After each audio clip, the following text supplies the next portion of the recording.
In this video, we'll talk about the record high inflation we're seeing around the world. The inflation in the US has reached its highest levels since 1982. Inflation is cyclical, and the fact that there's been none for a long time doesn't mean that we won't witness it. For example, like in the 70s in the US. Inflation for November of 2021 was 6.8%. In other words, on average, the annual basis of all products rose by 6.8%. Hello friends, welcome to The Successful Investor, the place where we learn and invest. On this chart, you can see the state of current inflation and examples from the past. We are now at levels not seen since 1982, almost 40 years ago. The blue line shows the current inflation on an annual basis, while the green line below shows the rise viewed from a monthly perspective. 6.8% is the rise in prices from November of 2020 to November of 2021, while the increase in prices for October compared to September was 0.9%. The red candles below signal that we've had periods of deflation, the times when prices are decreasing. The way a normal person can protect themselves from inflation is by becoming financially literate and to start investing. During times of rising inflation, there are many businesses and assets that'll increase their prices as well. For example, a lot of companies multiplied their stock value only for the past 1 year. Companies such as Nvidia, Tesla, Paysafe, and more. Other assets which increased their value despite the inflation are cryptocurrencies and even gold. Core inflation means prices of products and services minus products of food and energy, unlike CPI or Consumer Price Index where they are included. Even if we assume that these numbers are not precise, 4.6 is already so high that we've not seen this level since 1990. The really interesting data can be seen here in this chart. Here are the different categories that make up the overall rise or fall in prices. This graph shows the components of inflation. Here, you see the different months and the changes from one month to another.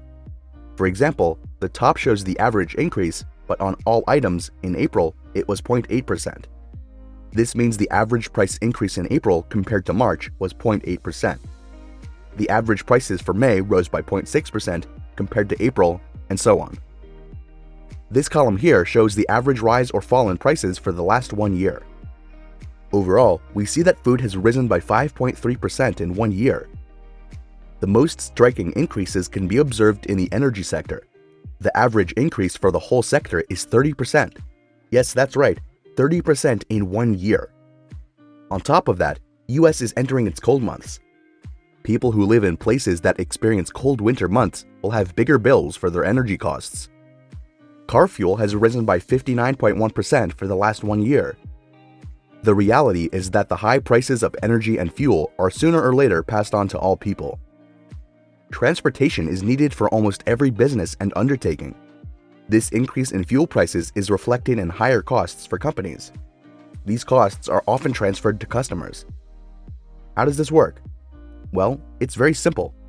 If a business owner sees that his expenses are rising by 20%, then he simply raises his prices by 20%. In this way, the cost is transferred from the supplier to the company's product and then to us. It's not so much businessmen to blame than the global economy, COVID lockdown measures, and the printing of money from central banks.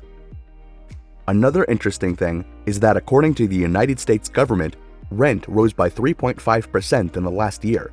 However, this is not exactly true when you look at the website apartmentlist.com, one of the most reputable sites for information about the real estate market in America.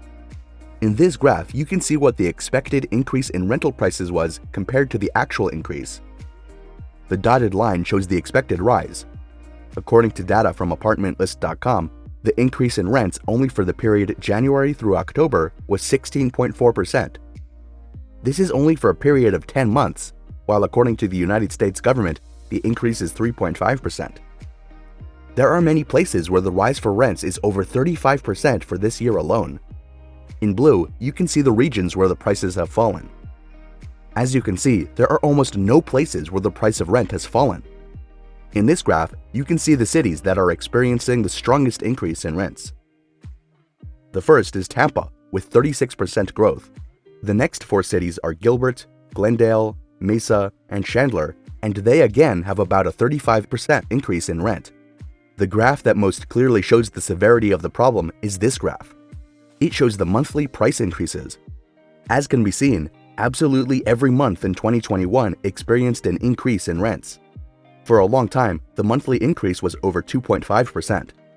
This means that every month, rent increased by 2.5%. Will this period of rising inflation continue for longer? No one can say for sure, but history shows us that after a long period without inflation, a continuous inflationary period comes. One of the reasons inflation is getting higher is because the central banks keep printing trillions of dollars, not only in the US, but in Europe as well. This leads to a higher amount of money in circulation, thereby devaluing the currencies, leading to higher prices of products and services. We will continue to monitor the measures and regulations introduced by these governments. Thanks for watching. If you enjoyed the content, please like the video and subscribe. See you in the next video.